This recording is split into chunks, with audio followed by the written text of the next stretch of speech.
Hello, guys. Hello. It seems that I late, so I'm sorry. I just late 20 seconds. So I'm sorry about that. Next time I will come 1 minute ahead. Okay? Awesome. So guys, welcome back to our lesson number 7. That's my lucky number and yours. That's why we're gonna show you today some very, very interesting stuff. Guys, how are you? So today we're going to have a very, very interesting class. Let's see what we have for today. Our class is going to talk about testing mobile application and writing mobile test cases. Actually, Natalia is going to focus on writing test cases because test cases is something that is very unclear to, let's say, to answer during the interview.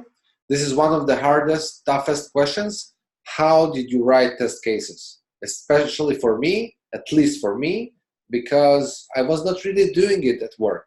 So we really want to understand what's the proper way, the correct way of answering this question of how did you write test cases or test suites in your company.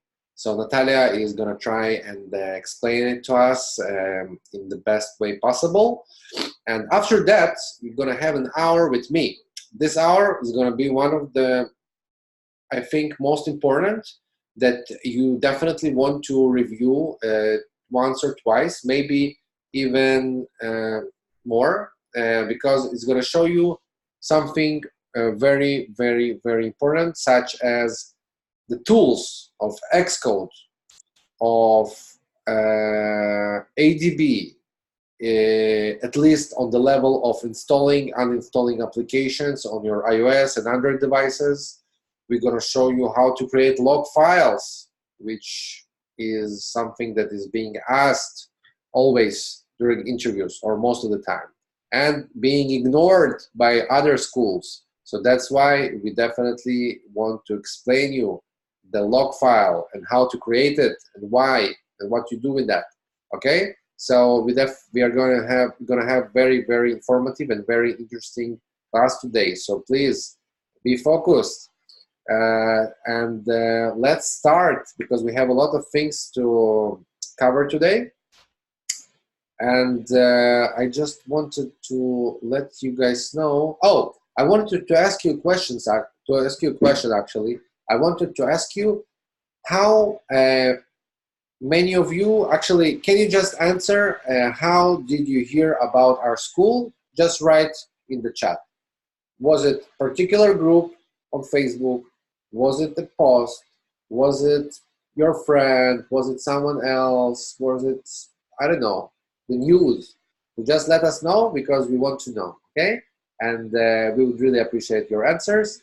We want to figure out what, where you came from, okay? So we will definitely know in the next courses, because we set everything automatically to let us know where you're coming from. But for this one, we want to understand it from you, okay? Now, today's class is going to be very important. Please try to understand how we create test cases and from where, okay? It's very, very important. Now, let me see. I want to welcome, of course, Natalia. And Natalia, how are you? Good evening, guys. I'm doing very well. How are you? Very good. We're going to have lesson number 7 today, and the class is all yours. Thank you. Thank you, Max. And good evening, everyone. As Max pointed, today let's talk about the test cases again, because we really feel that though a lot of you guys send your homework, and I look through it and I understand that you guys got the concept of writing the structure, but today we wanted to really talk about how to do it on the example of PRD and structurizing the test suite. So test suite is something that you guys will be asked about on interview, and though you might never, I mean, you will be writing it at some point, but not everywhere, but you will be asked. So let's go and talk about it today again. I will be just showing you the PRD that we have, and we will be looking at how we actually take the requirement which we are going to test and how we prioritize this requirement in our test suite and how we create the test runs. Okay, so I'm going to share my screen and we'll start from here. So guys, you all remember the test trail, right? This is the test trail and this is how it looks like for most of the companies. So when you are actually structurizing that test trail, you will likely will have something done before you join. So you will have the structure and you will know where to go and where to look for the test cases. But at some point, you might be the first QA, or you might be the QA who will start actually writing the documentation. And in this case, that's when you actually know how the test trail is structured and what you need, how do you build your test cases to be able to cover the functionality that you need to cover. So there is a few things which you need to be able to differentiate from. If you look at my screen, you guys see that I have the tab which is called test cases, and I have a tab that is called test runs and results. So in my practice, a lot of people are actually they are confused about the difference between these things, and most of the time that's actually two tabs that you're going to be using at work. So you need to know what is the difference between them and how you apply them at your work. And I'll be honest with you, I'm in QA for almost 10 years now, and it was still unclear to me till some point. So it will take you time to understand because you need to really use it. And you will understand the difference between them because the difference is there. But to me, it took like few years to get really familiar and understand what actually you have to fill out in this test trail and what you don't have to fill out. So we are not using a lot of things in this test trail, and I will show you what we really use and what you can actually be asked. So going back to your homework, guys, we received a lot of homework and thank you so much. Some of them I was able to go through. Some of them I just received before the class, so I will go through them and we will review them maybe next lesson because I really want to talk about the test cases today, like the structure, and if we have some time left, maybe we can go through your homework this time. If not, then we will do that tomorrow. But in any case, I will go through each of you guys and I will respond to you privately on your homework things. And if, let's say, we don't discuss your particular homework on the class, then you will still get the reply from me with all the results and things that we need to look at. Okay, guys, but from what I received, and I haven't responded to some of you yet, but from what I received, I see that you guys understand most of the things, which is really, really, really good. So that is why we are not going to go to test case structure, but we're going to go and look at test trail structure and PRD and how they are actually related when you create something. So today we are going to talk about first how we apply PRD, actual PRD, on actual test suite. And then how we actually create test runs from the test suite. So not to confuse you guys, the difference between those two tabs, is that test cases tab will contain all the test cases that you have, okay? So it will have a lot, and it could have 100 test cases, 200 test cases. But the thing is that you are not going to run them all at the same time. So when you need to run some tests, that's when you actually go to test runs. And you build that test run with just the test cases that you need to show, you need to run, and not the test cases that you don't need to run. Because if our test run would, let's say, contain the whole list of test cases that we have, it would take us like 5 days to run. And it doesn't make any sense, right? So how you actually figure out what do you run and how do you create test runs, guys? So let's go back to our dashboard in the beginning, and we see that we have projects. See? So the projects that we create, they usually they could be different stages in your at work. So let's say today you are testing the functionality of the one application, and that would be the project 1. If, let's say, in 5 months you are validating different functionality, it will be project 2. Or if, let's say, you have a few QA teams and they all work with the same test trail, but they actually validating different functionality, then each of them will have their own project. So let's say if our project is test, this is our project, right? You would only pay attention on this project and nothing else. You don't really care how many of other you have. And what you need to do is actually you need to create the test cases and structurize them, because let's say you're the first one and you need to write them. So what you start from? You go to test trail and you create your project. So we created our project before, but here is how you do it. So you add project and you are saying, let's say it will be test 2, or let's call it something like planner, right? For example, you need to test some functionality which is called planner.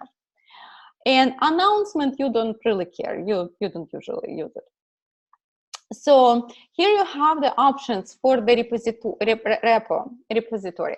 So what it is, it's when all of your test cases are collected somewhere, that's a repository.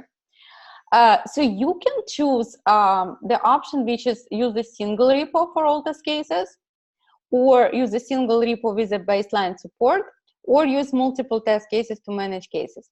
So the simplest one that we always use would be the first one, because I really don't like to complicate things. Just go with the default option, say add project. And you added the project. So now you see it's planner and it's here. If you click on it, you will see that you can modify it, you can give access to other people, you can modify it the way you want, but you don't really, we don't really do it. We just created and forgot about it. So once you created the project, you go back to dashboard and you can create the test run. So here is our project, and what you do, you go and you click test cases, and now that's when you have to start building the test cases here. So what you do, you go to your PRD, and here is the PRD that we looked before. You guys remember that it was the banking project, and it had some functionality for us to test, right? So you go and you look. You skip the introduction because you only read it once, so you already read it. And specific requirements. You always look for the word requirements, because that's what you're actually reading. Nothing else you're reading. You don't care about stuff. But the requirements, you do care. And once you go to the requirements, you have to actually, you can, there is many ways to do it, but I will tell you how I do that, because that's the proven way to do things easier and not to miss anything, I would say. So what I do, guys, well, I will have some similar document and I will start from the beginning. I will not really complicate my life and think how to map those test cases to cover everything and not to miss anything. I will not be bothering with the traceability matrix because it doesn't work for me. So for some people it does, for me it's not.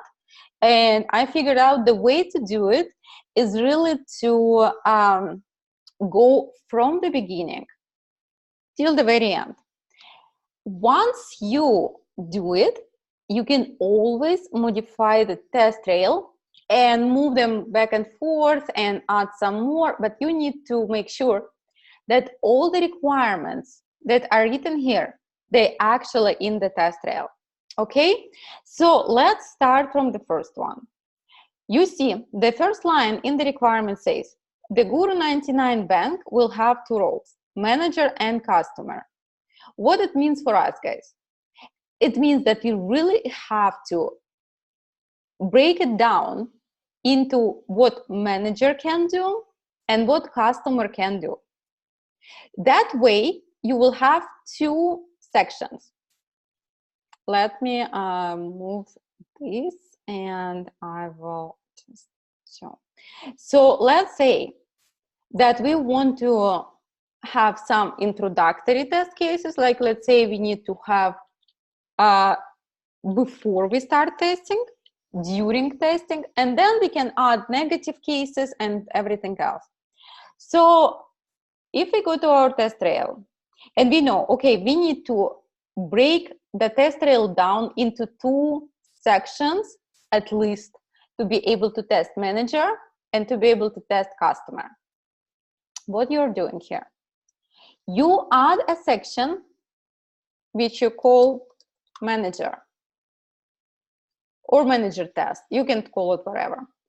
And you also can add a section, let me move this, which will be called customer. Okay, guys, customer, add section. You see that there is two sections you already created, right? So what it means that you will be adding test cases for manager and test cases for customer. However, there will be some testing that you need to do. Either way for both of them, and it will be negative testing. So negative testing could be either added in the section for manager and in the section for customer, or have a separate section for all the negative tests. So it's easier to do when you actually stay with these two functionalities and add your negative test cases under these ones. So I think let's follow this this path and let's do this. After you complete the functionality for these two, then you can add the generic test cases like test this in this browser, test this in this browser, on this machine and that machine, and so on mobile and everywhere. So let's just have this one for now, and we will assume that this is for the web application, because if you need to have a section for the mobile application, then you will have to add another section and test everything which you write here, but for mobile, with install, uninstall, login with Google account, login with Facebook account. But now you don't need it. Let's just be very simple and go through the requirements and look how we're going to build it. So once you identify it has manager and customer, what you do next? You actually build the test cases applicable for both of them. and you read that following features will be available to these two different roles. So this is your important document. What you should be able to do and what you should not be able to do. So you see that manager should be able to add a new customer, edit customer, delete customer. What you do? Copy paste if that's available for you. Let's say you copy new customer. You go to test trail and you add a case. Verify that manager can add a new customer. Or you just copy paste. I typed it, but you can copy paste. Just make sure that you add the verify before that, okay? And you save it. You go next and you say, okay, next one, edit customer. Copy paste and say, verify that manager can, and then you copy paste, edit customer. Okay. What? I said love it. It's I finally understand how is the right way to do it. Well, that's my way to do it. I actually everyone doing right way for them, but this one works for me, and I think it will work for you guys, because that's something that я уже собаку на этих тест-кейсах съела, поэтому мне кажется, что вот этот вот вариант будет вам легче понять. And they actually can tell how they created the test cases during the interview. So guys, please remember that. The main reason why I watch it is to know how to answer of how you were doing it before. Yeah, how you actually structurize the test cases to miss any functionality. So let's go next, guys. You can see that delete customer is one of the features. You go ahead, copy paste, very easy. Verify that manager can add, can delete customer. So guys, what I figure out in my practice is that if you will be doing this way, you are not going test case by test case. You just create the titles. Then once you create the titles for all the test cases, then you can go in each of them and add the description, how you get there and stuff. Because if you will be doing one by one, it takes a lot of time and the chance to miss something is much higher. So you don't want to do that. I'm sorry, Natalia. Can you go back to the page you just left? Which one? The one you just left. Inside. Inside? Yeah, I just wanted to show them that they have this pen button where they can click and they can start editing the steps. Yeah. So thank you, Max. That's when you are actually will be writing them. That's when you go here. But again, my suggestion to you guys, try to follow the format that I'm showing, because this will be easier not to miss anything. So now then you add case and you go all the functionalities. So you tested delete. Now you said that the manager can create a new account. Then verify that manager can edit the account. And you list all of these things. Then you do the same for customer. You say that customer should be able to actually check the balance, right? Copy paste and go to customer.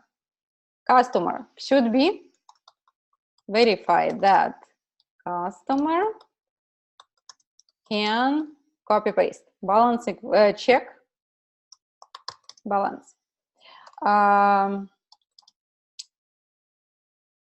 And so on. Once you finish the list that customer should do and the manager should be able to do, that's a positive test case. Then actually see here, we also have the description of models. So that even simplifies our life, and we will go to this one later, but let's just concentrate. You got all these things which they should be able to do, and you know that you have positive test cases covered. Now you need to add the negative test cases into here.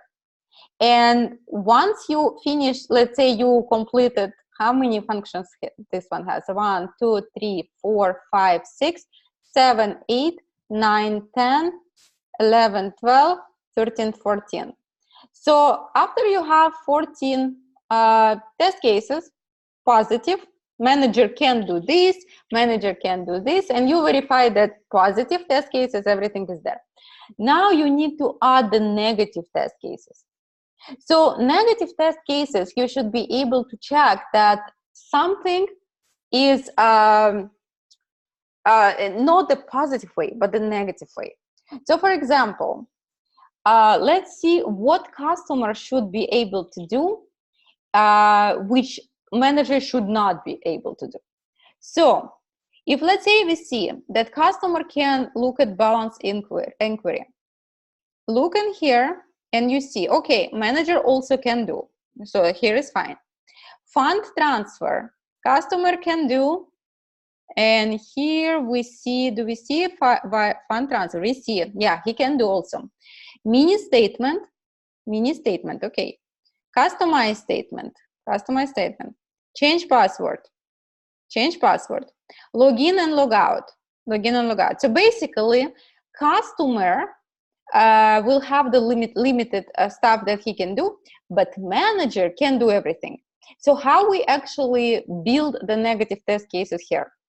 We can think about everything, but there is the things which manager should not be able to do. For example, things like if the manager is fired, he should not be able to see the customer's account, right? So how do you build negative test cases? You say, verify that the inactive manager, like it's going to be inactive account, sorry. It's going to be inactive account, so he should not be able to do anything. Verify that inactive manager cannot, and then you go to the list again, copy paste. Cannot add the new customer. Then you copy paste, put it here, and cannot edit a new customer, and the list continues. Then you need to validate the things which you come up with. So basically, what the manager should not be able to do.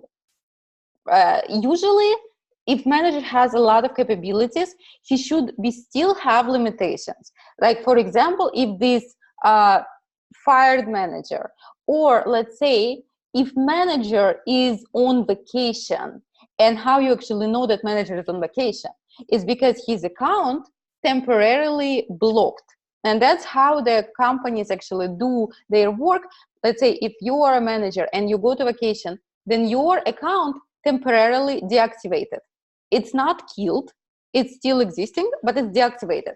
So you have to make sure that, let's say, manager who is on vacation cannot do anything because maybe he wants to do some like bad stuff, right? Maybe he wants to transfer money and run. So you have to think of all these possibilities where manager in real life should not be able to do something, right? So let's see that verify that deactivated account, deactivated manager's account cannot, and copy paste same list, add a new customer. So all those things. Then you also have to validate that the manager is actually the right manager, right? So if, let's say, a manager trying to log into his account and do your wire transfer, you want to make sure it's a real manager. So that's when you actually test the incorrect password, incorrect username, forgot password. So how you do that? Verify that manager cannot log in with incorrect password. Incorrect password. Here you're really using your imagination, guys. The negative test cases is really you. It's what you come up with. So if, let's say, I'm thinking about manager who is on vacation, manager who is fired, manager who is trying to hack someone's account, right? That's when you actually validate the things, right? That's when you actually come up with your imagination. It could, what else could be the manager? Let's say when you perform the, when manager performs the wire transfer or fund transfer or anything, there should be some kind of timestamp, or there should be some kind of record saying that that's actually this manager and you spoke to Mr. John and it was on this date, and you have to validate this record because everything is actually should be recorded. So here you can put the test case, let's say verify that all the activities that manager performs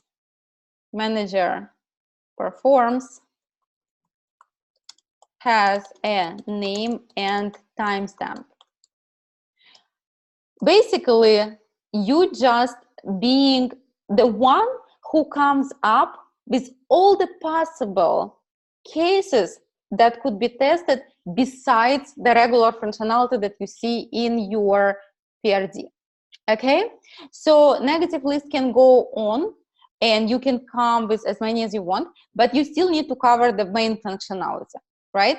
So we are going back here, and the customer will be much easier to create because you already see what he should not be able to do. Because, you know, see the list here is very small and you can compare to this list. So for example, if you verify in your positive cases that customer can do balance inquiry, then verify that customer can do fund transfer, mini statement, customized statement, change password, login and logout.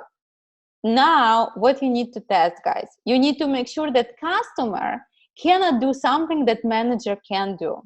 And that's when you go back. So as a customer, you should not be able to add the new customer, right? Because it's not something that you're capable of, your customer.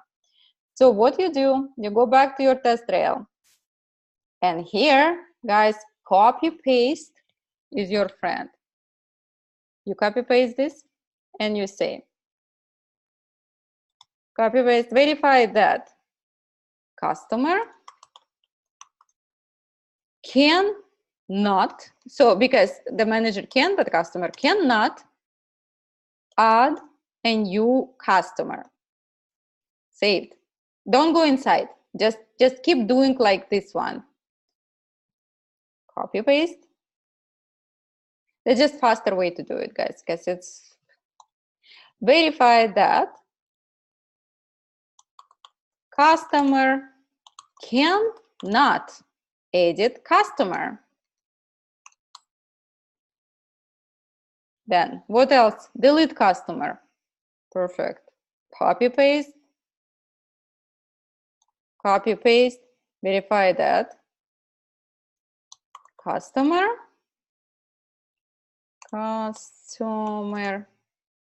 cannot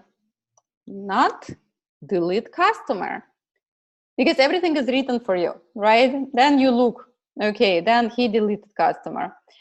What else he should not be able to do? He should not be create a new account, because it's not his account. He should not be able to create someone else's account. So that's what you see, okay? You see that, okay, here in the list, you don't see that he should be able to create new account, but manager can. So you say, okay, customer should not be creating new account. Copy paste and say, verify that customer cannot create a new account.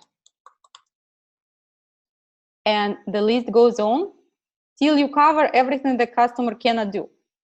So basically that will be your positive cases, which are at the same time, they are negative. because you can check both of them at the same time. You don't have to create extra negative test case because you're already comparing. So that will be a negative case by itself. Then what customer should not be able to do? So you can add extra negative test cases for the customer. And what it will be, guys, it could be, again, your complete imagination. What you do?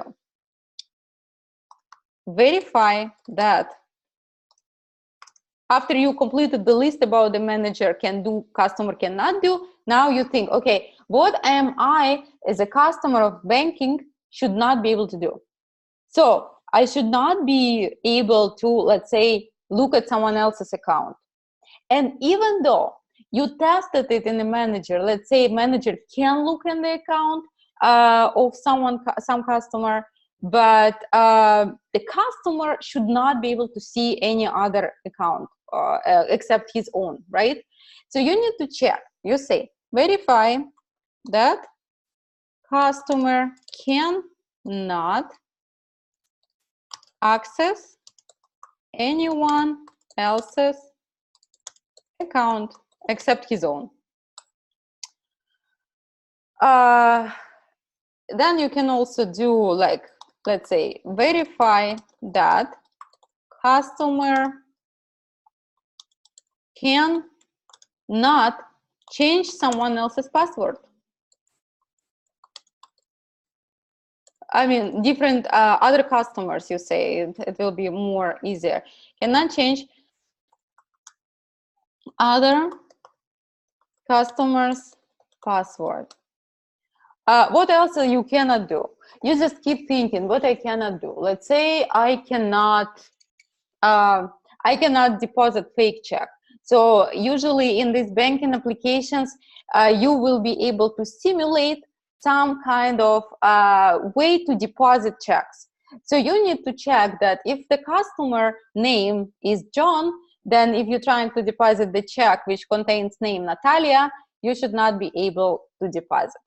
So you can also add this to test cases and also test this. Verify that the check for deposit is not accepted by application if the name is wrong. Let's say like this. So what else you can think of? If do you guys have any? I see we have questions. Yes, Olga, it could be hundreds of negative test cases, and it's really something that you come up with. And that's why what I was saying, that read that book that we suggested, because that's when you actually will have your creativity reimagined. That's when you know that you can really have so many negative test cases. And even though you will not perform them all because you will not have time, but when you're asked on the interview, what is your negative test cases? How are you going to create your negative test cases for, let's say, application of like banking or pencil or anything? You should be really, really, really creative, because you need to remember always that there is a lot of the customers who are really creative, guys, and they will perform this test. And it's better that you test it before them, because if they perform some negative test case which will break the application, then you will be asked why you didn't test it, right? And you will always have to have, yeah, the book is here, Max, thank you. Guys, really, really, really recommending you guys to read this one, because you will understand what is negative test case. Because straightforward is really easy because you have everything written here, right? And we will go right now and look at more detail, but you actually have the description. However, for the negative test cases, no one really tell you what to test. You can have some negative test cases from what you see here. For example, you see that customer should not be able to do some things. And these test cases are really easy to do because you understand that he should not be able to. And you can really compare it. And we don't have the lack of imagination, right? So we really can come up with a bunch of different test cases. And why we have so many people from the post-USSR in QA, guys, is that because we are creative. We are, maybe it's because of our like tough life there, and people use a lot of creativity to come up with some things. Maybe it's because how our brain works, because of the curiosity. Maybe it's because of the education that we get. But really, guys, we are not having the lack of imagination, and this is really helps in this job. So be creative, and be as creative as you can be, because something that you can come up with, people really appreciate, because they didn't think about this test case. And let's say if you are testing something really simple, like not even the banking application, really simple, like calculator. And if you say that calculator can only do plus, minus, divide and multiply, плюс, минус, умножить, разделить, that will not be the whole testing that everyone can do. But QA persons should be really come up with something that others don't think of. So what you can do for calculator, guys, you can, if it's actual device, if it's a calculator that you have in your hand, then you need to test it in so many ways. You can test it with 1 battery, 2 batteries, no batteries. If you take it in the very cold condition, if you take it really hot condition, if you put it in the water and then try to do something, if you let's say expose it to the sun and it's melting, will it still work? If you, let's say, give it like really long numbers to deal with, or if you like playing with it and you say just 0, 0, zeros and what it gives you, all that stuff, guys, there is so many things you can test. The other thing that you might not have time to test it, but when you're asked on interview, and you will be asked on interview, how do you actually test something? How do you stress test? How do you test how robust is that? How do you test how far it can go?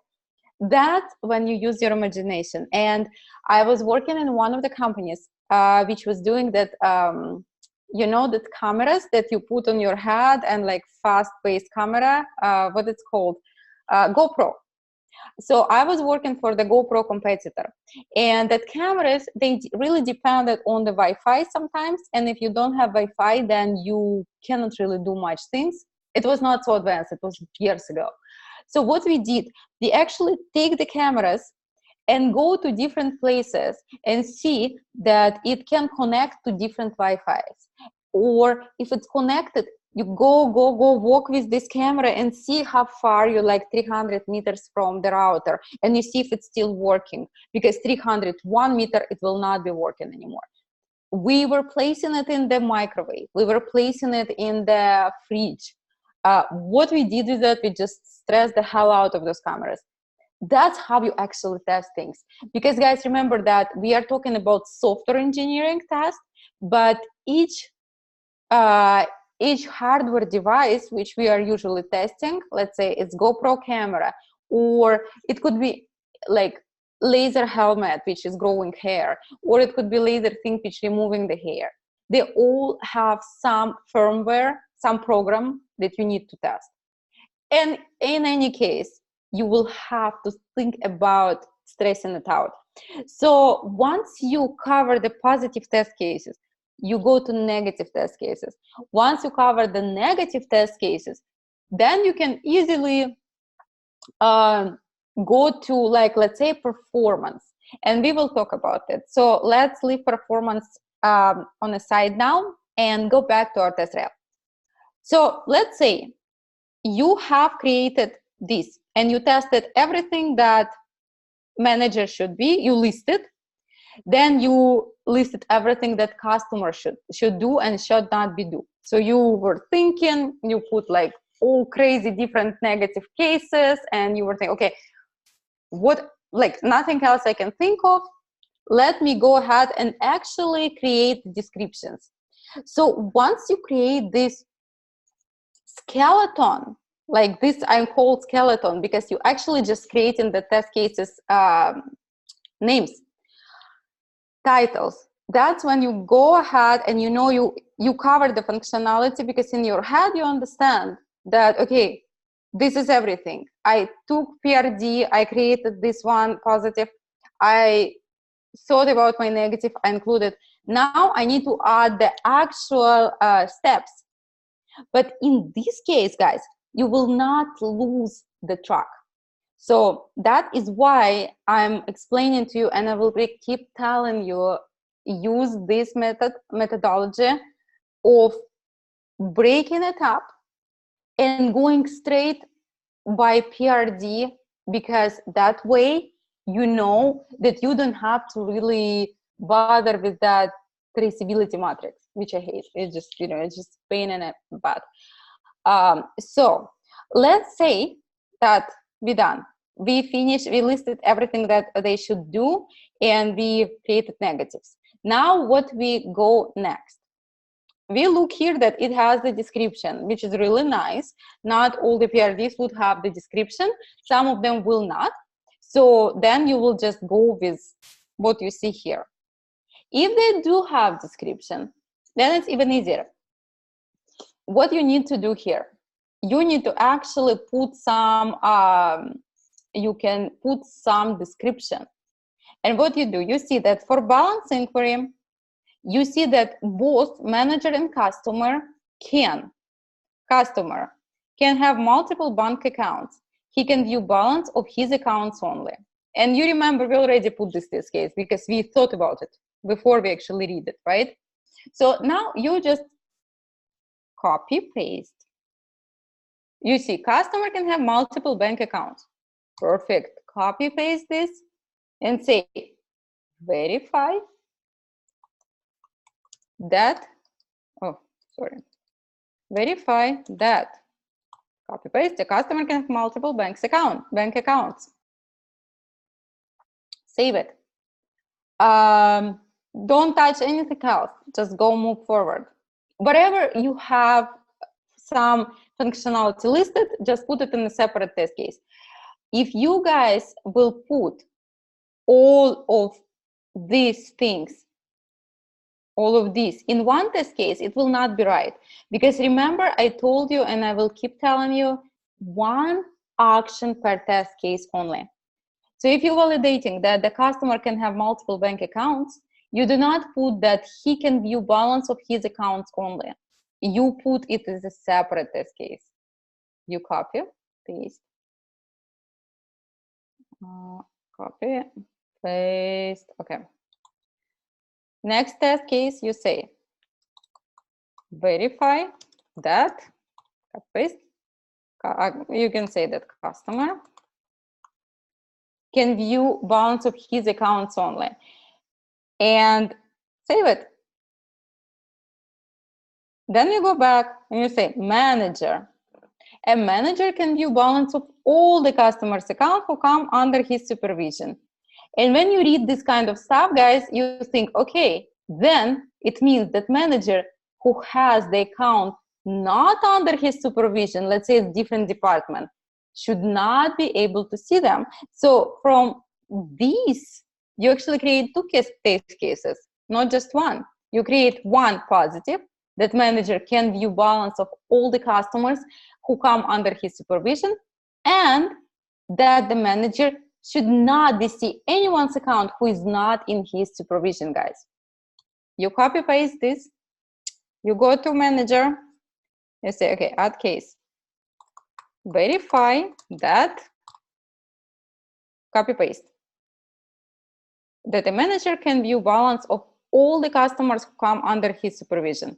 And now copy this, copy paste, put in here, verify that manager can not view balances of all the accounts who don't come under his supervision. That's how you created two test cases from just one line of requirements. And this is very easy for you to do because no one really taught me how I write test cases. That's what I come up with when I was actually writing a bunch of them in different jobs. And I figured out that probably there is people who will be writing them differently. Probably there is some people who are still using the matrix, who will be thinking how to map them all and write them down and have everything like written on the paper. I don't do that. Guys, this is more than enough. And if you have the designs in addition to that, which you will, it's even easier because you see what they do all. Then do the same stuff, guys. For fund transfer, you know that both manager and customer should be able to do fund transfer. Let me see, we have some questions. Who will write the PRD? Guys, PRD will be written by manager. It's never you. It's a product manager which is writing the PRD. You will get it as a document, but you never write the PRD. It's not your job because you don't know what the product is doing. It's very interesting. Thank you, Natalia. Okay, on the interview, they will ask verbally how to create, or we will have to write. Depends, guys. Sometimes you see the whiteboard and they can tell you like, how will you test the pencil? How do you test the ATM? How do you test the elevator? But here, for your question, Alona, this is very good thing to look. When you come to an interview to any company, they will not expect that you know their product, right? So they cannot ask you, how will you test their product, because you don't know what their product is, right? They will ask you about general testing approach. So they can ask you, how do you test karandash, pencil? How do you test elevator, lift? How do you test microwave, chaynik? They can ask you these things.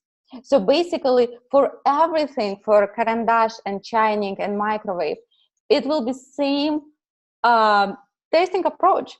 Basically, you need to test positive, you need to test negative, and what you're saying that positive, I'm going to PRD and I list the functionality.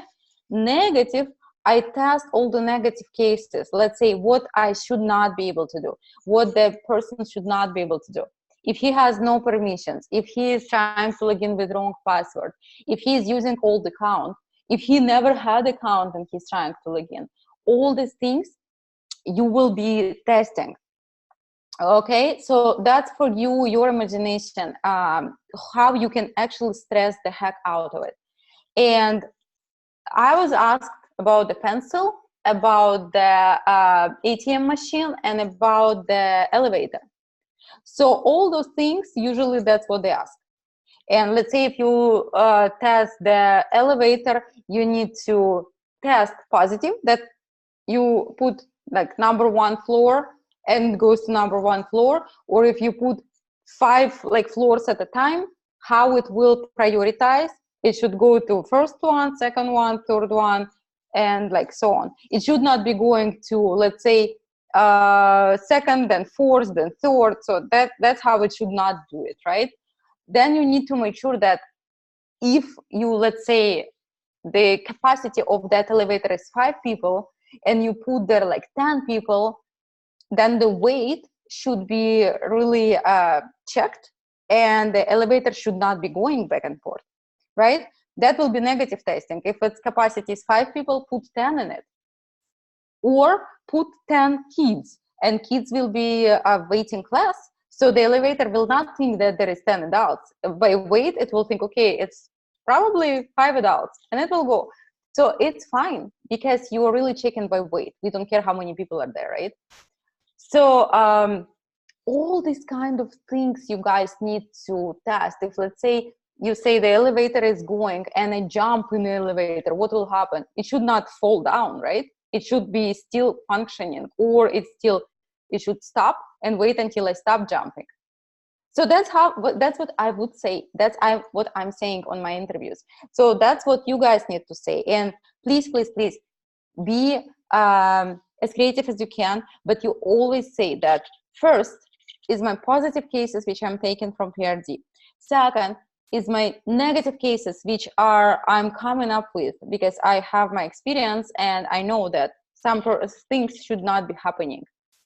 And the third, I will test the usability, how comfortable this elevator is, how nice looking is that, and so on, because this is UI. Like that's something that is not going to be the first priority, but you will still have to test it. So that's what you respond. How much time usually QA engineer have for writing the test cases? It could be, Olga, anything. It depends where you are. For example, Apple creating test cases for 9 months. I know that's a lot of time, but that's because they have this time. They have planning going till like 2 years in advance.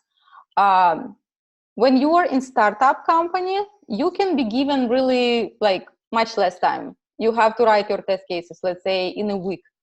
But trust me, you will do it because it's not difficult. I'm just showing you how easy is that. You have everything here and you use your imagination. And usually if I need to write the test cases for the functionality, maximum it will take me 2 days. It will be maximum. It will never take me more than 10 days, because first I'm like writing them for a long time, so I know what to write, and second, I'm using the strategy that I'm showing you guys, and that is why it's taken really fast for me. And in the beginning, of course, you will have some time and you will analyze and come up with that, but then once you create it once or twice, guys, you will be really fast. Okay, so don't worry about the timing. Usually you will have a lot of time. And with your experience, you will get it done.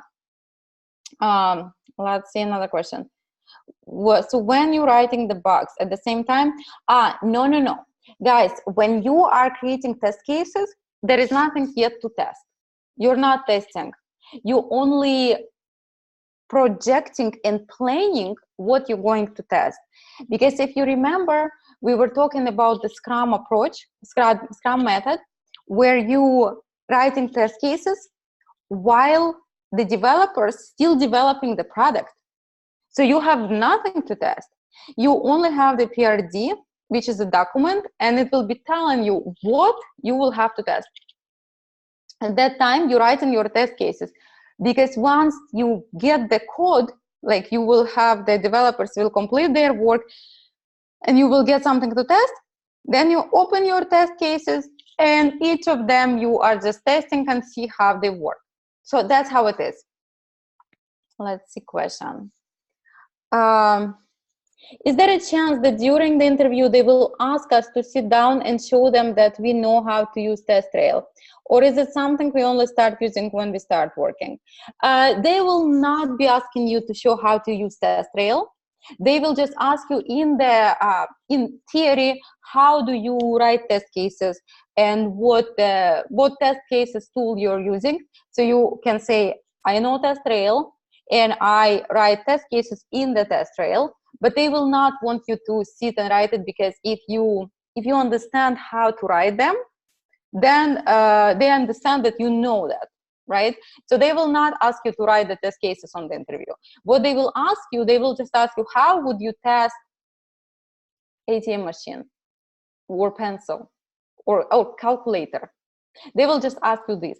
And it's always the same response: PRD, negative, usability, UI, and so on. So that's what we are prioritizing. You guys remember, always functionality first, look after. If the look is ugly but it works, then it's better than the look is good but it's not working, right? So that's how you do it.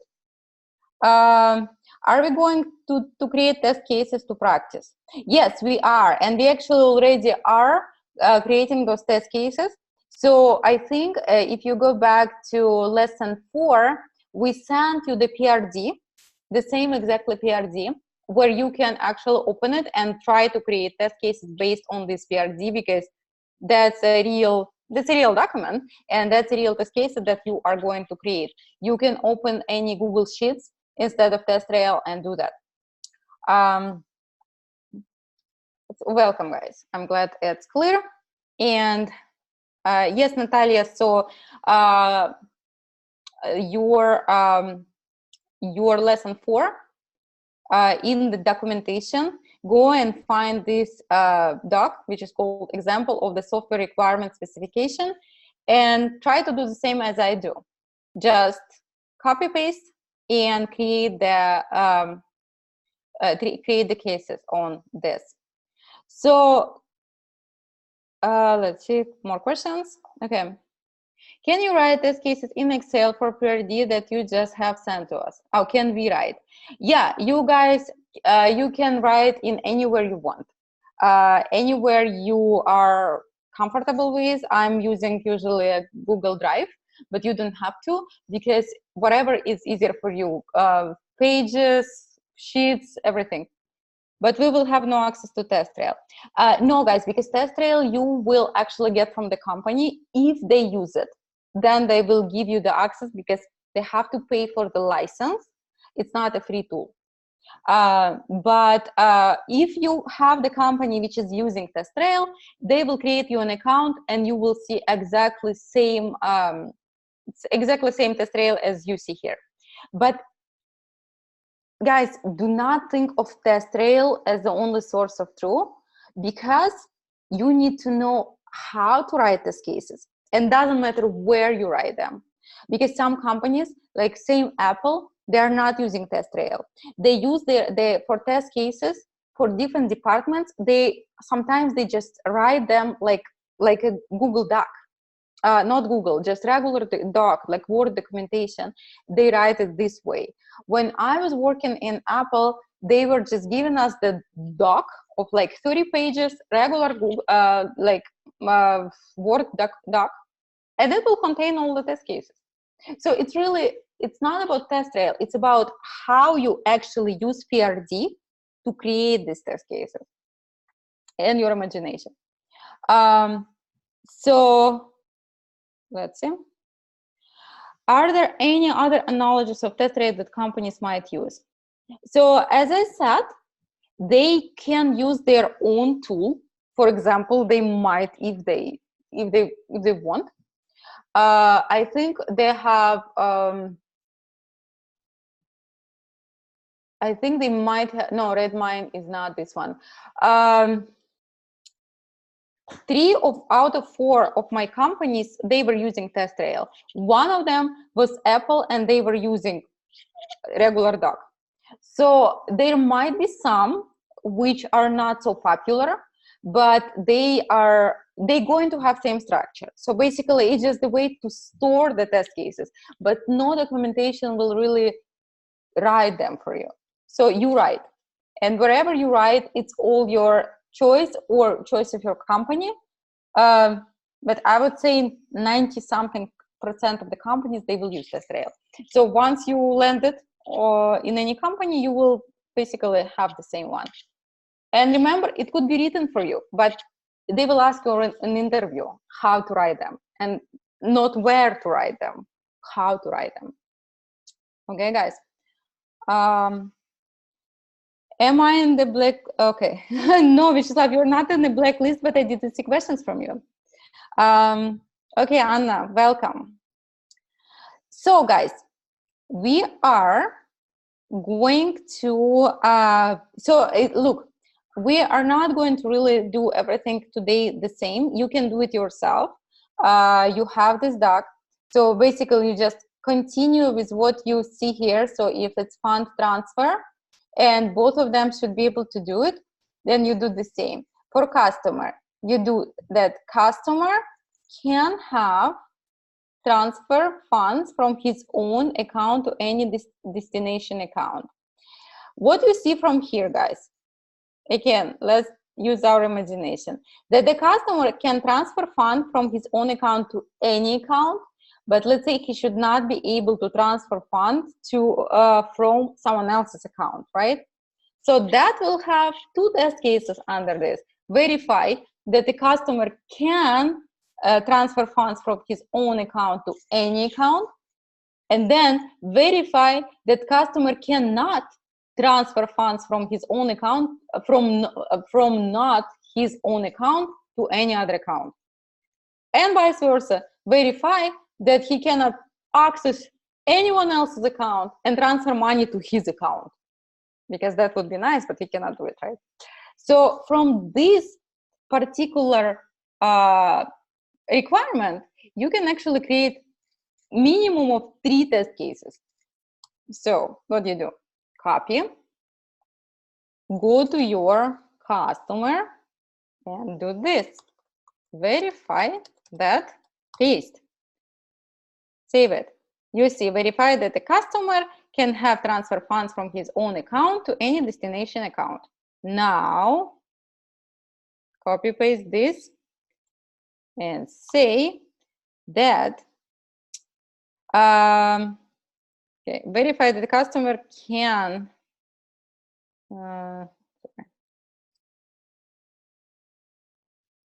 verify that customer can not have transfer funds from his own account from not his own account, from not his own account to any destination account. Save this and add another case. You can save it and then open it like this, then it will be easier for you. Verify that the customer can have transfer funds from his own account to any destination account. Here you can say that a customer can not transfer funds from someone else's account to his own account. And that's it. So see, you just created 3 test cases from just one line of requirements. And this is minimum what you can do. You can play with it as much as your imagination permits. Then, same for manager. Manager can transfer funds from any source bank account to a destination account. What you can think from here, guys? That manager can transfer funds from any source bank account to destination account, but you can verify that this manager cannot, for example, transfer funds from other department which is not in his supervision, or he cannot transfer money if the customer doesn't have money, or if the customer has not enough money, then he should not be able to transfer them. All these things, and again, you just created like 3 test cases on this, right? So this is how you actually do it. That's, you go one by one, and for each offline, you will have one positive that's actually saying you what it has to do. Let me copy paste is not really working here. Okay, so go to your manager. Manager is here, and again, magic word verify that. Now you save, and then you click on this, you will see everything. Verify that the manager can transfer fund from any source bank account to destination account. This is good. This is straightforward test case, right? But you need to make sure that you need to test opposite. So let's say verify that manager cannot transfer funds from, let's say, not his supervision department account to anywhere. Basically, he should not be even see it. Then you should you can also like verify that this manager cannot transfer funds if there is not enough funds. So what you do again, you copy paste, save it, then open for editing. Verify that manager can only transfer available funds, but he cannot transfer more than he has. So what you can say is that manager can transfer funds from any source bank account to destination account if account has sufficient fund. What it means? It means that if there is not enough money, let's say account has $10 and the customer is requesting to transfer 50, then the manager cannot do that. Okay, so all this kind of stuff you guys think of when you look at the requirement. See, it's really easy, guys. It's really like everything is in the PRD, everything except your negative ones. So once you are complete this list, then you can imagine how many test cases you will have, right? And that's when you complete it, then you can see if there is any other requirements. You say external interface requirements. You say user interface none, hardware interface none, fine, software interface. So the bank will provide a mobile app where a customer can see mini statement for this account, see balance inquiries for this account. Do web service course, okay, you don't need this. Don't care about this. I'm sorry, but actually we 10 minutes more than we're supposed to be on the test cases.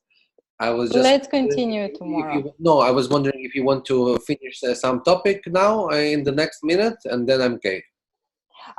You know what? Let's guys continue on this tomorrow, because we still have tomorrow the class on the test cases, and we will just work on the front end details tomorrow, so we don't start because it's a lot.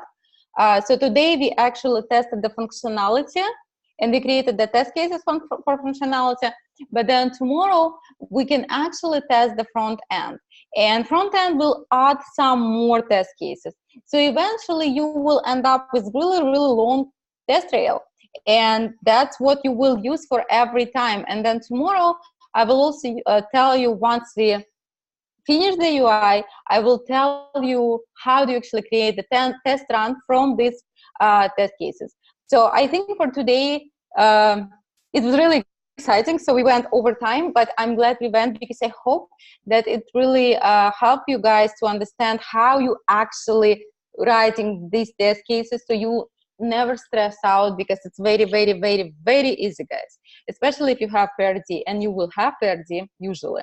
So difference between smoke and sanity, not really a big difference, guys. Smoke and sanity are pretty much the same, and we usually call smoke and sanity basically same tests. It's just quick test. Thank you guys, and thank you, Natalia. It was really clear. I'm really, really, really glad that it was clear, guys. So let's continue tomorrow and practice on your own.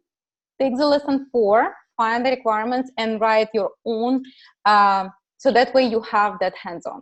Okay, guys? So I will pass it to Max, and I think he's eager to really show you how to collect the logs and do the mobile application testing. Please listen carefully.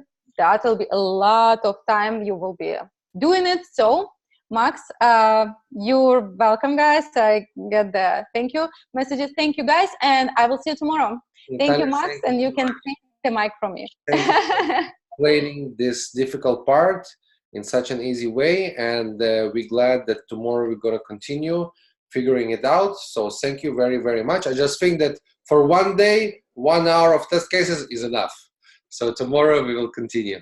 I know, right? Yes, let's continue tomorrow, and good luck with your own test cases, guys. I will see you guys on Monday. Thank you, Natalia. Thank you very much. Bye-bye. Thank you. Thank you. So I just shared with you the difference between the smoke and sanity testing. You can watch it after the class. Right now, we're going to have something much more interesting than that. We're going to talk about something that we actually do, okay? Because most likely nobody going to ask you the difference between smoke and sanity testing, okay? But if you want to get familiar, just go over it. Now, today we have a very, very, very important class, and we're going to talk about application installation, and we're going to talk about log file creation, okay? Let's start with the installation, okay? Just 1 second.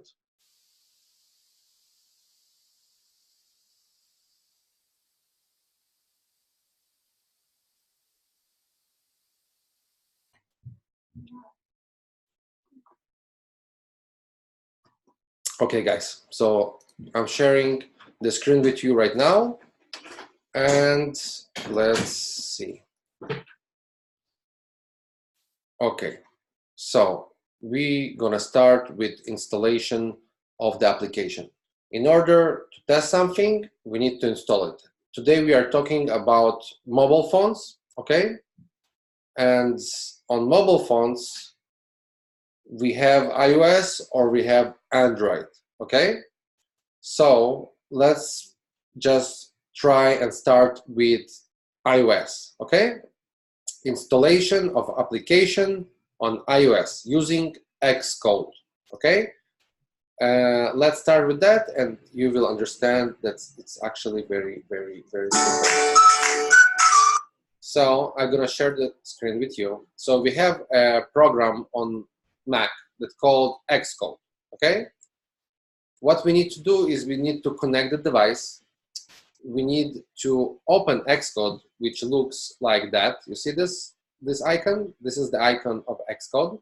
Once you install it on your laptop, most likely once you go come to work and you receive your MacBook, you will have it installed. And in case that it's not, you will install it. Everybody gonna have it if he gonna work on MacBook, so don't worry, and you're definitely gonna see it. And in order to install application, you just access it by clicking twice on the icon of the Xcode. You're gonna connect the device. You're gonna click the Xcode. Choose window. Actually, it doesn't show anything because we didn't access the Xcode. So once we click the Xcode, now we choose window and we choose devices. Let me show you again. Once we click the icon of the Xcode in the bottom, in the footer, you see, we click it, and Xcode gonna appear here, as you see. Now we click the window button, then we click devices, and it opens a menu. Now here, it will show the devices that are connected to your laptop. And once you connect the device, you see, it shows your iPhone, for example, iPhone 6. You're gonna click it, and it will show you this menu. It will show you the phone, which is gonna be probably white. It will probably show you the color of the device. It will tell you the identifier, the iOS version, the battery percentage, the name of the model, the name of the phone that you can edit to yourself or keep it as it was by default, the capacity of the phone. And what we need actually is this part and this part. Now this part is going to talk about installing and uninstalling the application, while this part is going to create the log file. But about the log file, we're going to talk a little bit later. Let's focus right now on installing the application, okay? So we just click plus here.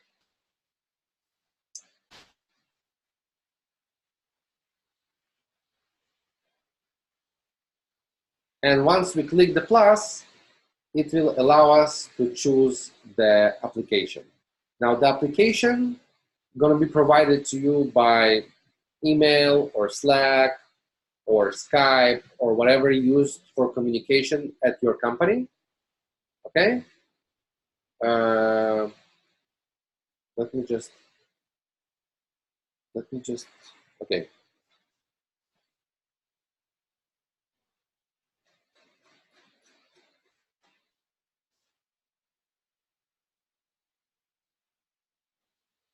Okay, so I just read your message. So guys, you're gonna click the plus, and once you're gonna click the plus, it's gonna open you option to choose application, which gonna be provided to you, okay? It's gonna be sent to you. Usually, it's gonna be for iOS, a file that's gonna be IPA file, okay? The difference between IPA and APK file, I put into the presentation. You will see article about it. Now, once you find the file that you downloaded that was sent to you, for example, it was sent to you by Slack, or it was sent to your email or your Skype, and you just download it to your downloads, you go here to your downloads, okay, you choose downloads, you find the file that is you were looking for, the application, the IPA file, and you just double click it, and guess what? It will appear here in the installed applications. So you see, you click open, boom, and now it will show up in the installed applications. Let's just wait. Here it was, Evo Monitor, okay? It appears now, it says the version name, and that's all you need, because now on your phone, you will see the application. On your iOS device, the application is successfully installed. Awesome. Pretty cool, huh?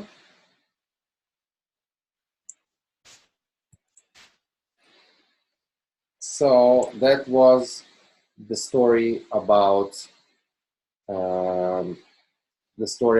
installing applications.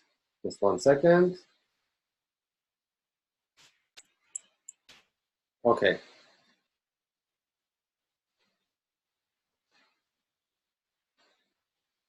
So that's going to appear in your presentation in the materials, and it will appear on page number 9 at the end. You will have page number 9 and page number 10. Page number 9 going to be must materials, very important for you, and page number 10 is like good to get familiar with. Okay, it's going to have some tips and tricks, something that it's not going to probably appear in your interview, but it's good to understand. So we started from installing the application on iOS. Okay. Now, just to, you know what? Actually, I forgot to show you the way how you uninstall application. Once you have it here, remind you, plus opens opportunity to open any application and install it on your phone. Okay, just choose it, open, and it installs it on your phone. Now, if you want to remove it, which means uninstall the application from your phone, just click minus. You choose it, minus, and then it's uninstalled the application. Was it difficult? No, it was just clicking 2 buttons, 3 actually. Can you do it? I'm sure you can. Okay, so now you know how to install and uninstall applications on iOS phone. Now, if we're already here, let's show you how to install applications on Android phones. Okay, so for example, you have Android phone. What you want to do, we don't gonna use the Android Studio, although that Lana is going to show us how to do it with Android Studio. We use much more simple way, which called ADB command. Okay, so ADB command is something that you will have, and you will have the option to use it in order to install the application. Now, in order to do that, you always need to turn on the developer setting and USB debugging in your phone. For example, they show you that you go to developer option. Before you go to the developer option, you go to actually about phone.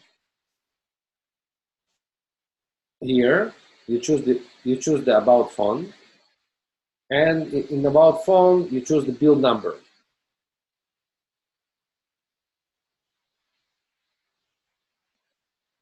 Okay, so I just want to make sure that I'm not confused here. So you go to,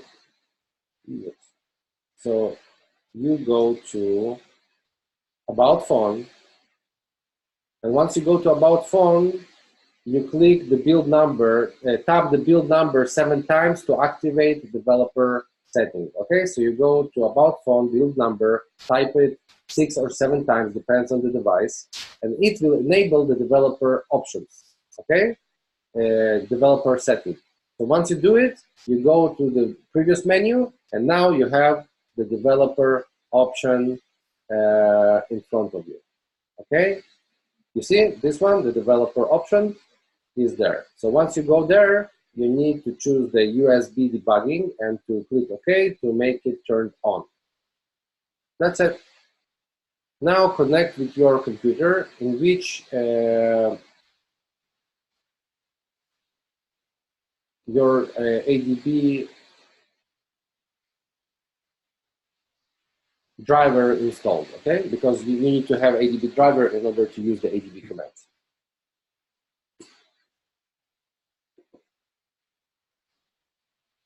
You will probably have the ADB already package installed on your testing machine.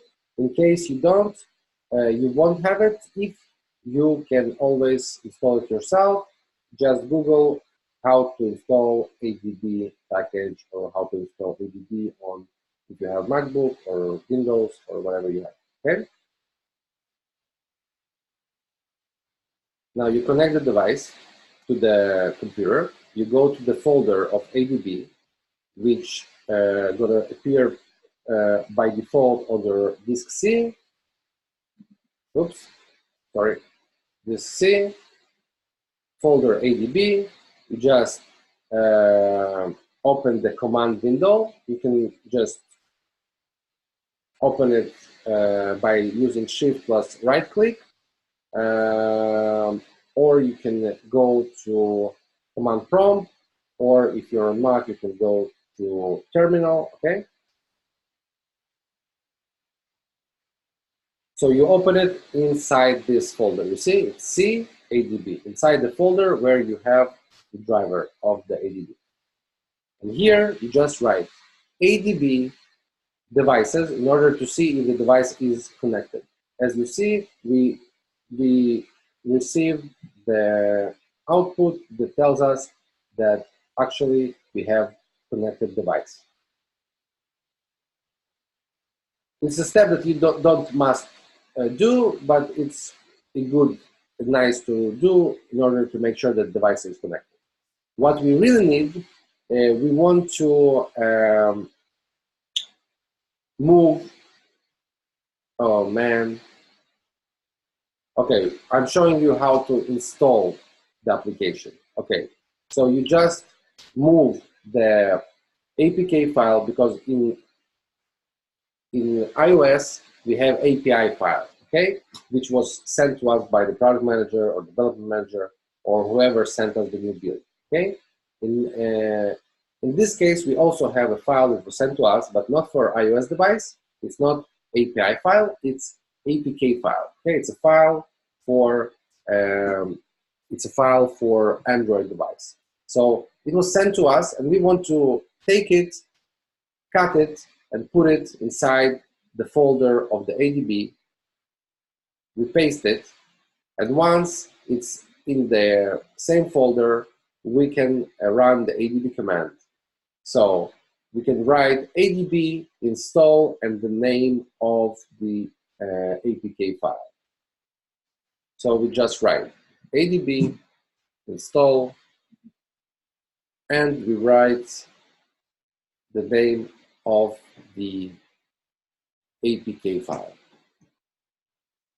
By the way, if you don't want to write the whole name, you can just write the first letters and tab, and it will auto put the rest of the name, because probably it's going to have only one file with Pokemon name, okay?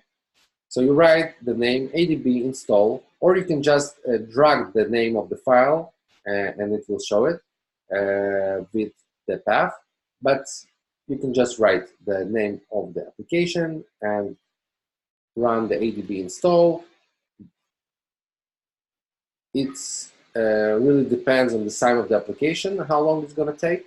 Usually it's really quick, at least if it's a small application, and it will install it on your phone.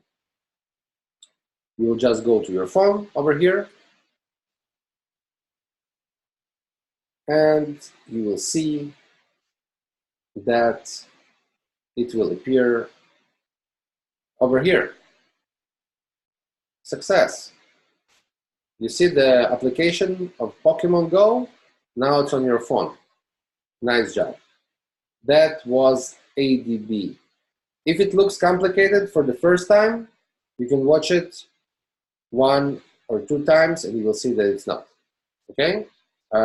Maybe the first time that you just watch it, it might look a little bit weird and strange if you never saw it before, but it's actually very simple. So just run the ADB install or ADB uninstall. By the way, you can run the same way ADB uninstall to remove the application from your phone. Now, we saw how to install and uninstall applications. Now let's see how to create log files.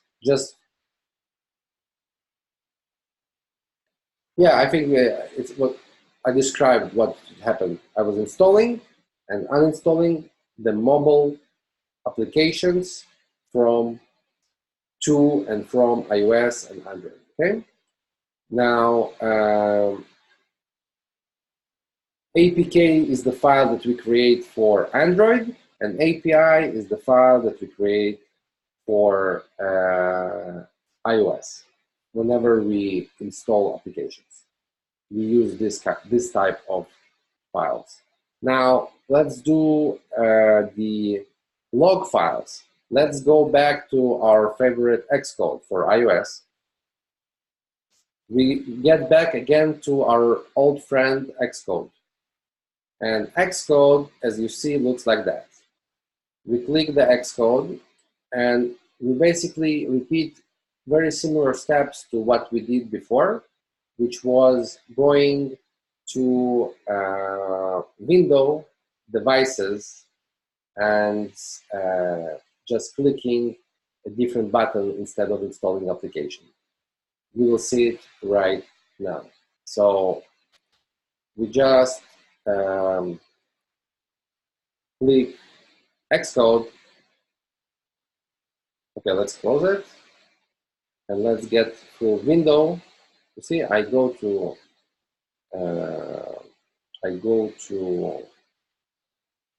Xcode.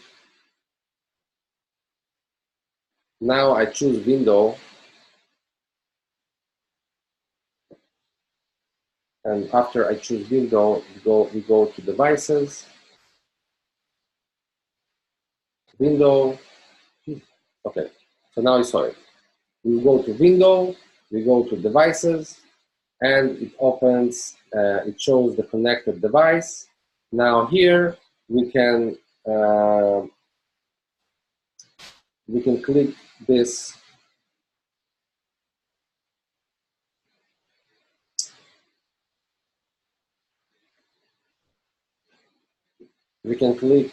button. Whenever we choose the device, we can click the View Device Logs, and it will open the logs of the device. Usually, when we want to create the log file, we want to create the log file whenever we have any kind of functional issue, something doesn't work, something breaks, something behaves strange, crash, or it could be anything else as well. Because in some companies, they only want a log file whenever it was like a crash or something really, really functional. But some companies, they want it every time. For example, even if it's a UI issue, they still want you to put the log file. So it really depends on the company.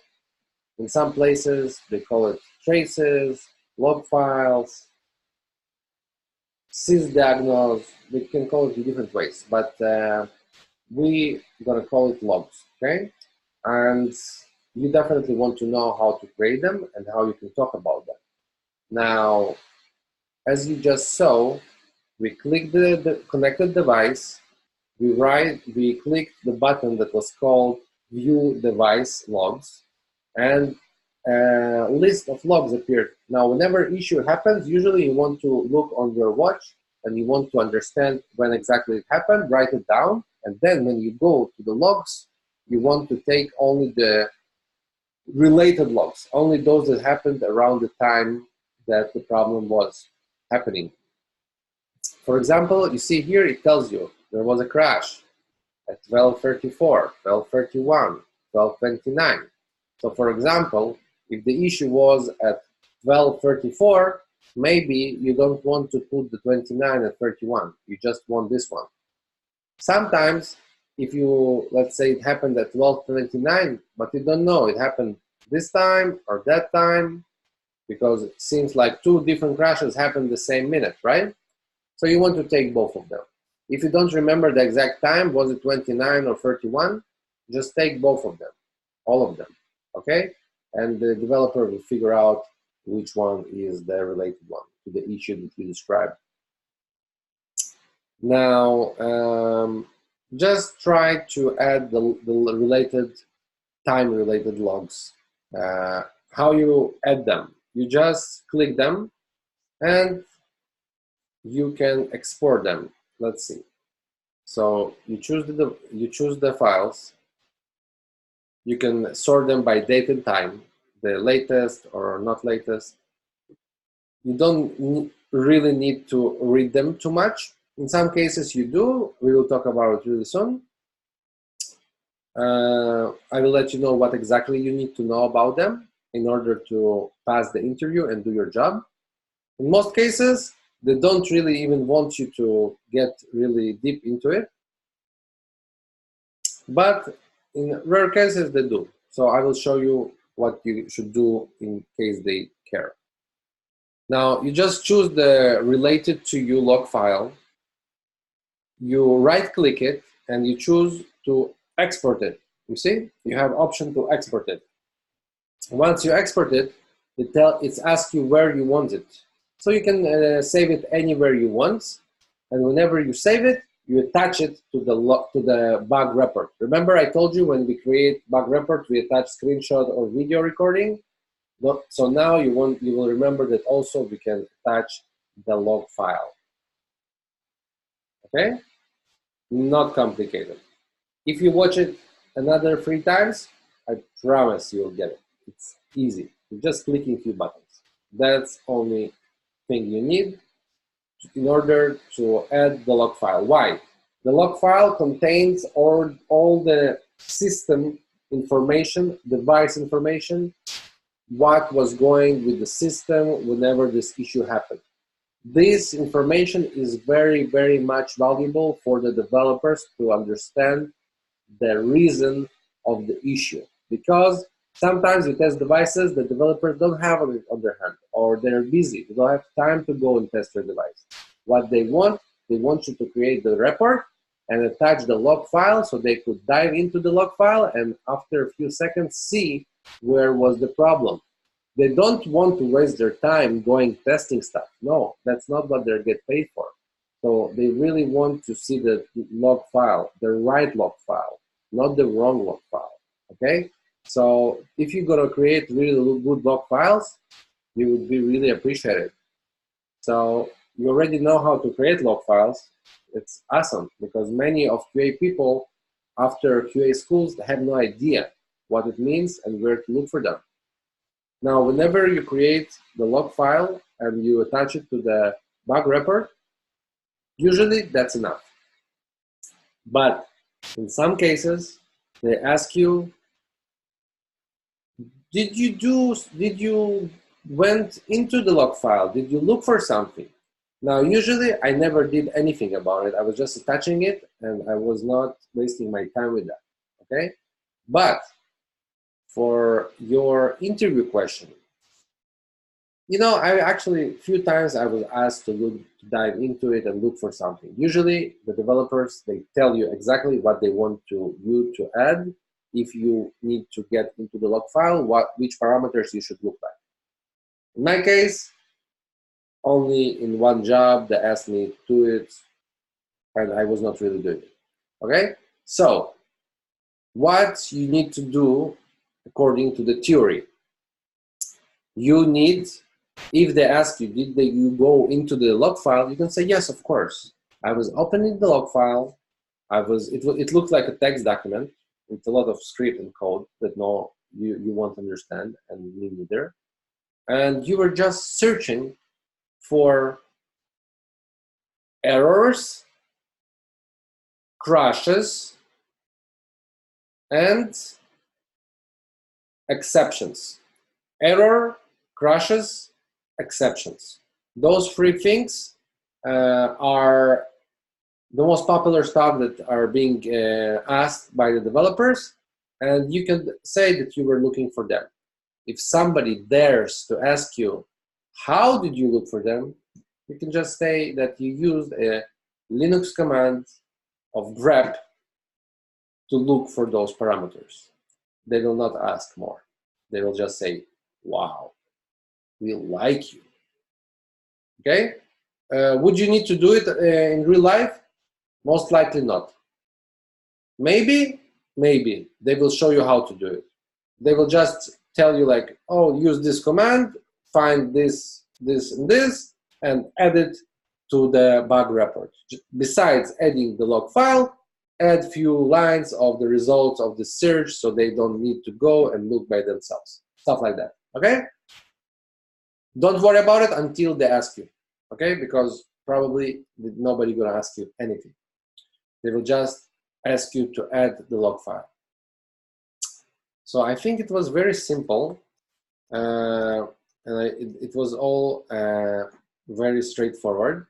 Let me just see if you guys wrote some questions.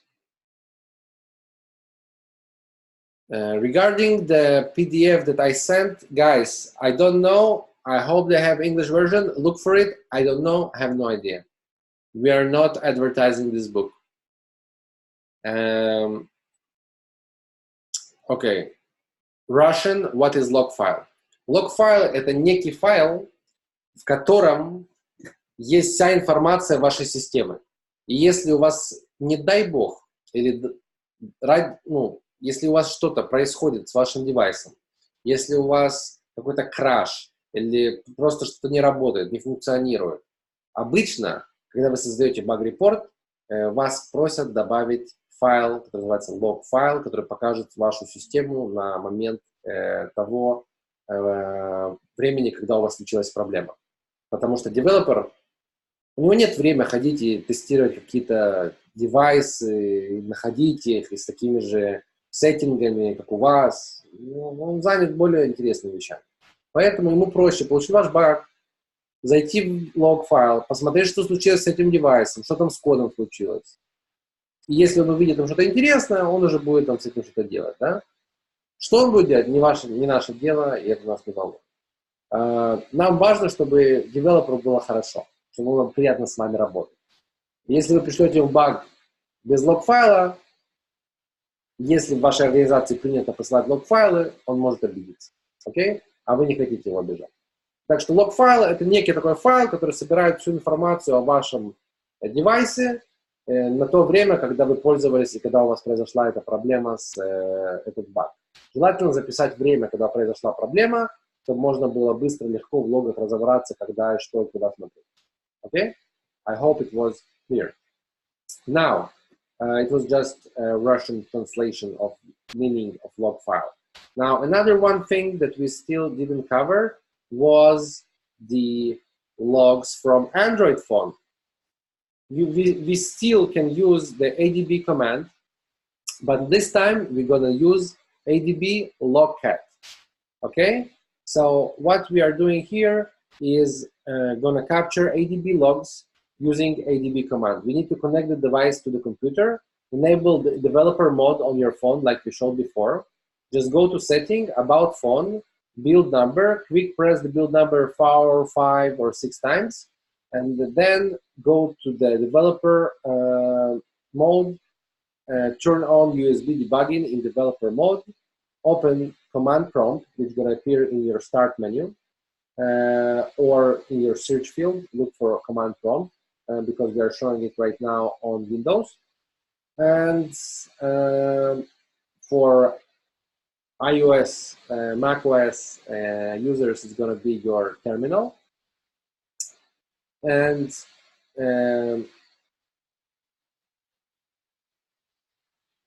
type ADB devices. To capture the ADB logs, you need to type the command ADB logcat. Okay, and it will show you the logs, okay, in real time. But if you want to save the log file, you want to write ADB. If you want, by the way, to stop the live logs, you can just press Ctrl+C. But if you want to save it, you just run, you write the ADB logcat, and you write the log path or the file, okay, where you want to put it. For example, something txt, because it's going to appear like a text, okay? So here, for example, we click ADB logcat on disk E, folder test, and actually on disk E, we're going to create a file called test.txt. It's going to be a txt file, okay? And then we click it. We open the disk E, and you see the test.txt appear there. And once we open it, we will see the logs inside. Nice. Okay, you don't really need to really understand what's going on there. If you need to look into something, you can use the grep command or the Control or Command F to look into it. Okay, that's it. You copy it. I'm sorry. You just you know what? You just add it to your bug report, and that's it. If it was not clear, you go to this video, which is attached to the presentation that we have, and you could get familiar with it better and know and practice it, how you do it. You don't need to practice on your computer. I just want you to know the steps and be able to talk about it during interview, because sometimes they're going to ask you, how did you create a file, or how did you install application? And I want you to answer it very easy, very straightforward, because you're going to watch this video 3, 4, 5, 6, 7 times. I don't know how much necessary for you to remember it by heart. I promise it's very easy. My cousin learned it after watching a few times. Okay, so that's how we install application, uninstall application on iOS, on Android, how we create log file on iOS and on Android. Very, very simple. Let's see. What is the names of command on Linux system? How to search for error? Okay, so it's grep, and we're going to talk about it more and more and more really soon, because you're going to receive materials, and you're going to receive questions and answers to practice before the interview, and we are going to discuss it. Okay, so grep is the command to search for different things in the text, in the file, in different places. Okay, and we're gonna have class about Unix commands, and don't rush. Okay, but I'm just getting you familiar with how to install, how to uninstall, and how to create log files. It's very important because it's one of the practical things that you need to know, and that are usually not being taught in the computer schools. I mean, for QA people. In courses, for some reason, they don't show it. I don't know why.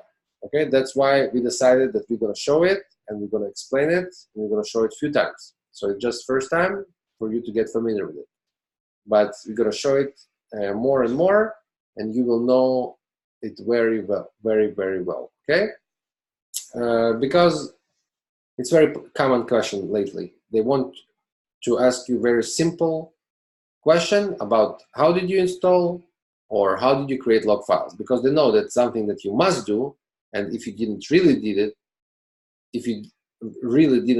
it, it will be probably hard for you to explain it if you never did it. But that's why we do it and we show it to you. And after repetition, you will see that it's actually very simple. Okay? So guys, any questions regarding the log file or in the installation of the application?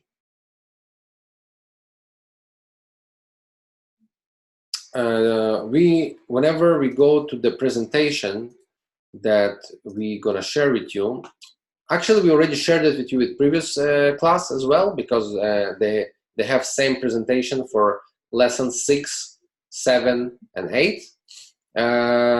What we have here on those last pages, 9 and 10, okay, this is the first page and this is the 9th page. So we have the device logs from Xcode, which is iOS. This is the YouTube video. This is device logs from Android device using ADB commands. Nice. Boom. Now this is the installation of the on Android of the application, which also known as the APK file. Okay. So boom. And the other video is how to install the iOS application, the API file. Now, if you're a little bit confused with the names of API, APK, IPA, SDK, this is an article that's going to explain you very, very simple way what is what and who is who. Okay? I want you to read it and see that the APK stands for Android Application Package. The IPA stands for iPhone Application Archive. Okay? And I want you to read it and to understand what is SDK, which is Software Development Kit. In simple way, you want your application to support some kind of, let's say, cool service, like something, and you would take this service SDK and use it to build the framework, blah, blah, blah. I think, you know what, I don't want you to dive into the technical explanation. Don't do it. All I want you to know is that there is a difference between the APK and IPA. This one is for Android, this is for iPhone, and if you want to read it, the rest, try. If you feel that it's too complicated, throw it to the garbage, okay? Because we don't need complicated things in our course, and we don't need complicated things in manual testing. So get familiar with it, read it, good to understand, okay? If it looks complicated, you understand that you don't need it in your job. Because in QA, for manual testing, we don't do complicated things. Now, the next page is good to watch.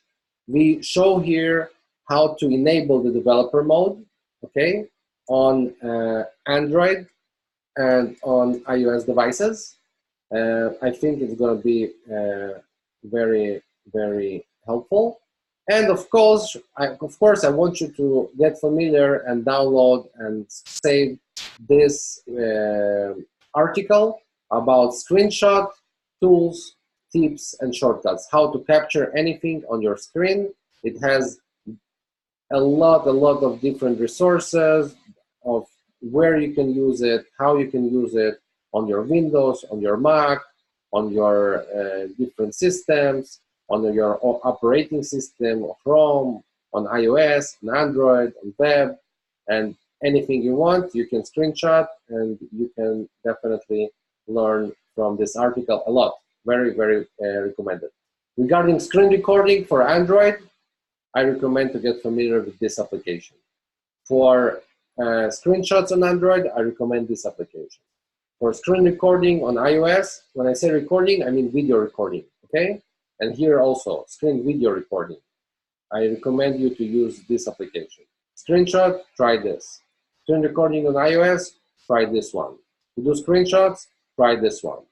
It's just recommendations. You are free to choose whatever works best for you. If you want to understand what is Android, I'm sorry, what is emulator that we discussed already a few times. Here is a good video about emulator for Android, and this is a good video about emulator for iPhone. Is it something that you're going to be asked during an interview? Most probably not, but it's a good information to understand, and let it be your homework to go and learn it, especially this page. Even you can repeat it a few times. And this one, just write down to yourself in your notes or somewhere, save it. Make sure you have those videos, make sure that you have those links. And I want you to know everything about installing and uninstalling applications, creating the log files on both Android and iOS. This is a must. What is good to have is also to know how to create screenshots and video recording and which applications to use in order to do that in the best way.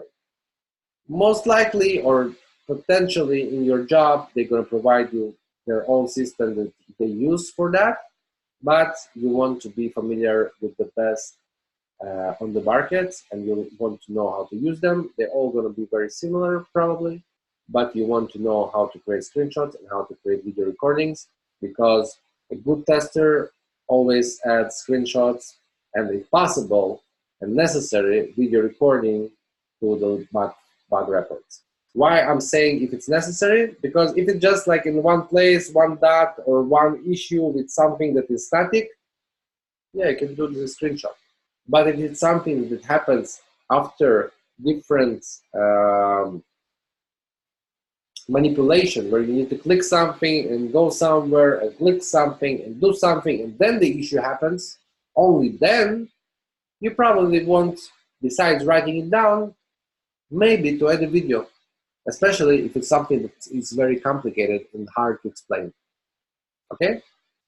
And log file, in some companies you will add always, in some companies just if it's crashed, in other companies once it's functional, in other companies they will not ask it at all. Most likely they will ask it. Okay? So just be aware of it. Now let's see. It seems that we have a few questions.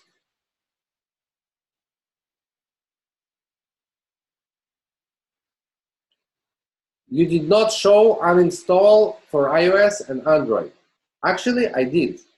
But just to remind you, whenever we go to the Xcode and we go to Windows devices, it opens the window and you have, I will show it again. I did show it before.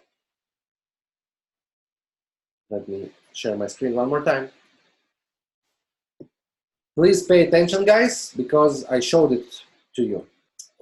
So you go to uninstall the iOS, right? Okay. So we go and we open it, and whenever we create the application, remember we clicked plus to install it. Once you click it and you click minus, it uninstalls it. Okay?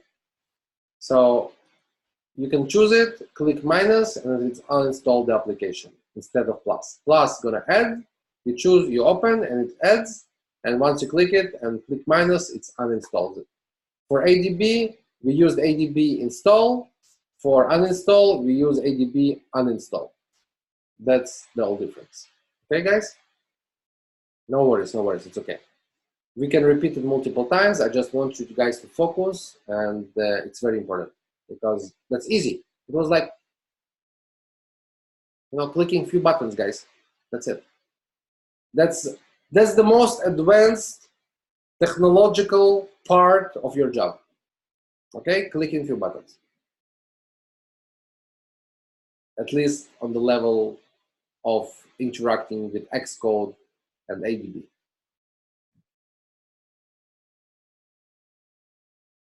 On JIRA, I was reporting bug. I couldn't post the screenshot. When I want to attach the screenshot, my computer not going to the end where it says attach. I used Mac. I did it a few times, still I have same issue. You know what? Whenever we're gonna go through the bug reports, please, Roxana, please remind me that, and I will try to see how it works for me. It sounds like it's supposed to work, To attach the screenshot, my computer not going to the end where it says attach. Oh, that's weird. So let me share my screen with you, okay? So let's say I go to the JIRA, okay?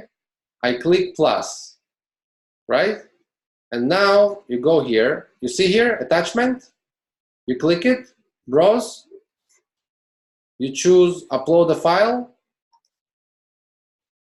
You choose any place that you want, right? For example, let's go back and choose this beautiful cat. And you click,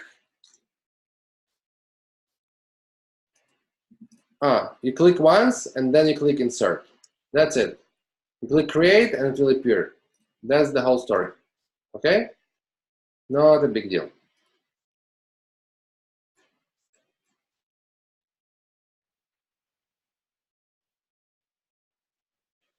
Зачем на телефон устанавливать монитор? I'm not sure what you just said, Elena. What we want is to install the application, okay? Application, you know, application on your phone, mobile application. We want to install application from desktop because we, as a testers, as QA people, we receive something that we want to test.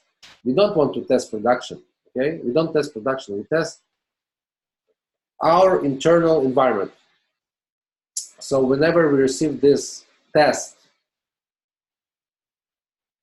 build, application, that it's only for QA purposes, only for purpose of testing, to make sure that it works fine. Once we receive it, we want to install it on the phone. But in order to install it on the phone, the easiest way is to connect your phone to the laptop or the computer and install this application from your computer to your phone. That's why we showed you how to install and uninstall those applications. Also, we showed you how to create log file, which gonna be very valuable for the bug report. You connect the phone and you collect the logs once you see an issue. I hope it's clear. If not, we can discuss it. You can SMS me, I can call you, and we can discuss it. Oh, great. So now your bug writing working fine after my presentation. That's awesome. No worries. Sometimes it happens. Yeah, no worries. Okay. So Елена says, okay. Просто video application называется монитор. It doesn't matter. It could be also named Чебурашка. Okay, it doesn't matter. It doesn't matter what's the name.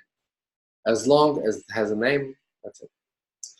Guys, was it clear? Was it like something that was not looked like very simple?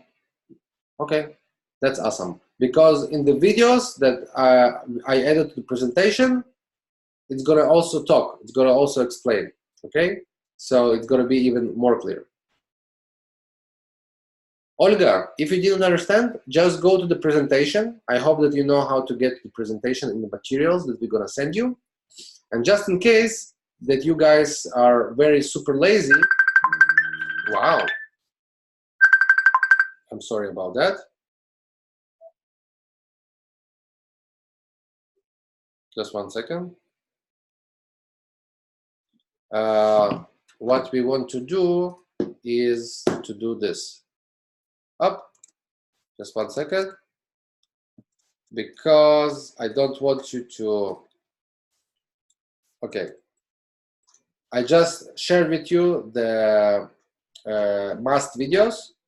Of course, you have them in your presentation, but right now you can just copy them in your notes or something, okay? But in the presentation, they will also appear in page number 9, as I showed you before.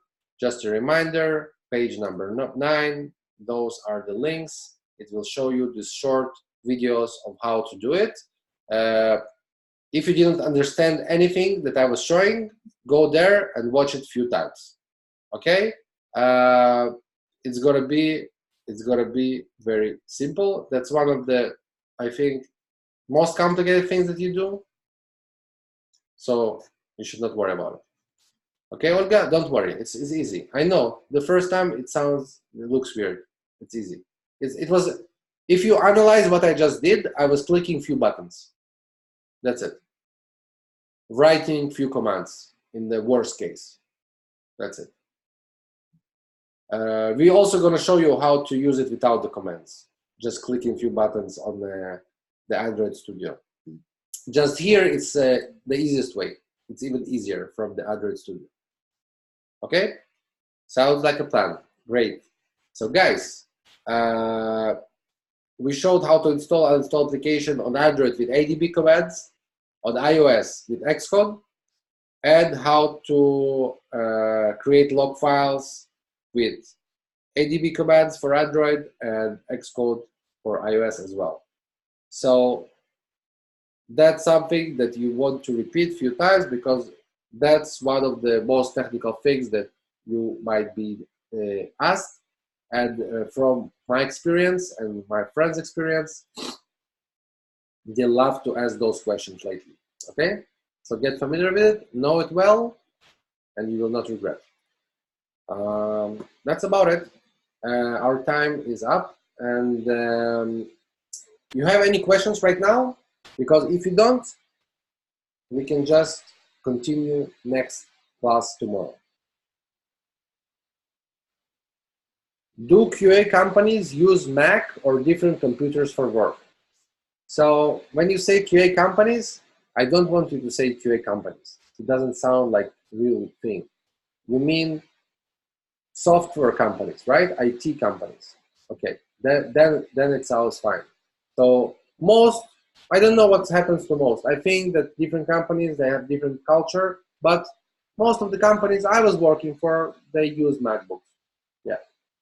I don't know why. I hate MacBooks, but they use it. So get used to it and get familiar with it and start liking it. I think that lately a lot of companies just test mobiles, but you still want to have the laptops in order to install, use the log files. You know, it's easier than using it on the phone. When we will check our bugs, we definitely will go over them, and I want you guys to continue filing the bugs. And you can do them for your web testing, you can do them for your mobile testing. Actually, I want you to do both. I want you to do this and that. I want you to try the mobile, I want you to try the web. If you have Android, test Android. If you have iOS, test iOS. If your husband has the other device, just test both of the devices. I want you to do as much as possible testing and filing bug reports in JIRA, and we definitely are going to review it. Just not now. We're going to review them in the next classes, whenever we're going to have time. Okay? Awesome. Awesome, Elena. I'm glad that you love the lesson. Gurov, I hope you like the lesson as well. And now, log file is different than console log. What is difference between them? It's actually the same. The log file contains the console logs. Okay, it's just a file with all of the logs. So basically, you can copy all the console logs, save it to a file, and you can call it log file. Great. Awesome, guys. Thank you so much, and see you all tomorrow. Bye-bye.